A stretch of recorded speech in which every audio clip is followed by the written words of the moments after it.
Where in the world is my Sakurajima?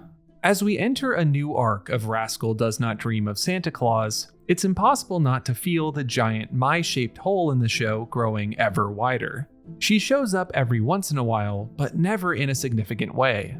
I feel like she spent more time sitting in silence than speaking, like a part of the background design.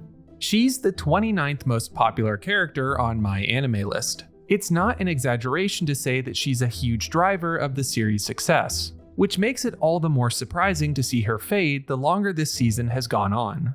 Let's talk about it. Welcome back to week 4 of Frame by Frame, the series where every week I make a video on each episode of these 4 shows, covering one big idea along with some smaller segments. I hope you'll subscribe to follow along for the rest of the season. I'd love to have you aboard. Let's briefly run through the plot of today's episode.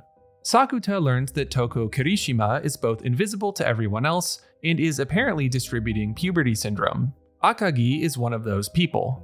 Sakuta gets lunch with Kunimi and Ryo, where we see Ryo looking quite happy on the phone with someone. Kunimi alludes that something has happened with him, but doesn't reveal it. Ryo helps deduce that Toko has probably been invisible to everyone for at least 2 years. At work, we see Sarah rejecting the advances of one of the tutors. Sakuta believes that Akagi is crucial to everything going on, especially because he met her in an alternate timeline before. Sakuta goes to a matchmaking party to try to learn more about Akagi. However, all he learns is that people have been finding their dreams coming true recently, and that Kunimi and his high school girlfriend have broken up. Finally, at a Halloween gathering, Sakuta sees Akagi save a young girl from a falling lantern, something that was the subject of one of the social media posts he saw at the matchmaking party. Here is where we would normally do the shot, the scene from the episode that really caught my eye. But today, I don't have one. Truly, this was about as much of a by-the-numbers episode of this series as you could imagine when it comes to the visuals. That's not to say that they were bad, they were just exactly how they've been thus far. Not one took an unusual angle, played with camera movement, or did anything out of the ordinary. Even the scene with the most interesting lighting at lunch is exactly like the one back in the season premiere with Uzuki, and that one played with the harsh shadows to greater effect anyway. Best I've got is this reflection shot, but that's about it. I hope we see a little more flair next time. Let's get into the main idea for today. I know that it might not be the point of this whole season, but I can't help but feel that the current way Mai is being deployed as a character is at best unfulfilling, and at worst detracting from the season thus far. Her whole shtick is that cold exterior that opens up every once in a while for Sakuta, but that character trope doesn't work nearly as well without more time on screen. In these more limited quantities, she just feels a bit callous, and the split second of warmth just doesn't feel natural. Now, if this is all a long play to some larger conflict about Mai and Sakuta's relationship, then I will gladly eat my words.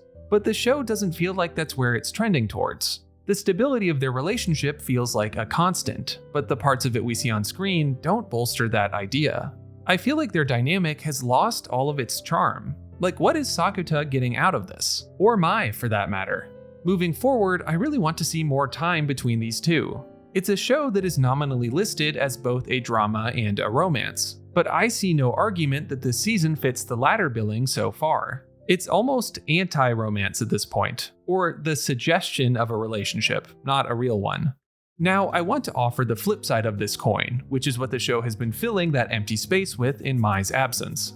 The assortment of side characters in this season has been pretty great. I think a huge part of it is that the voice acting has been stellar. Obviously, Ryo is going to kill it. Anytime I get to hear Frieren's voice, it is a treat. But characters like Miori, Takumi, even Akagi in her brief appearance, I feel like they're immediately distinctive and effective. Toko at the start of this episode uses tone to sound warm and playful, but also a bit mysterious. I would say this is essential in a show with this large a cast, and I continue to be impressed by it. Our next segment is Audience Corner, where I ask what you thought of the episode. I put up a poll on my channel asking you to rate this episode from 1 to 4 stars, and include a comment why if you wanted. First up is my own score, which I would say is a 2 stars for this one. I didn't hate it or anything, but it was mainly set up for later and didn't do anything super out of the ordinary. I've also decided not to do half stars for me. I think it's unfair to ask you to sort it from 1 to 4 and not have to do it the same myself. But what did you all give it? After tallying up the votes, you all scored it a 3.5 out of 4. I actually love seeing a discrepancy like this. It makes me want to dive back into the episode again with fresh eyes. Cash Dude here says that it was their favorite episode of the season, how it's teeing up everything to come. I think I'd be in the same boat if my confidence wasn't a little shaken by last week's episode, but I totally get where you're coming from. And player Umbra highlighted how much they like seeing Sakuta, Kunimi, and Ryo back together, as well as how much they like the mixer scene. I can relate to both of these too, especially your affinity for nighttime scenes. It always feels like the play between light and shadows adds a little something to every shot. Our last segment is my one big question looking ahead. For today's episode, I'm asking, how is juggling all of these minor plot lines going to work? We have the major puberty syndrome thread, but just in this episode, we also have Ryo and her friend on the phone, Kunimi and his ex, Takumi seeming to like Miori, Sarah and her issue at the tutoring center, and the aforementioned Mai Sakuta dynamic that at this point is fully a minor plotline at best. That's a lot to cover on top of the major stuff. I hope that nothing falls through the cracks or is addressed half-heartedly. And that's it. That's the third episode of week 4 of Frame by Frame. Stay tuned for next episode covering The Fragrant Flower Blooms with Dignity.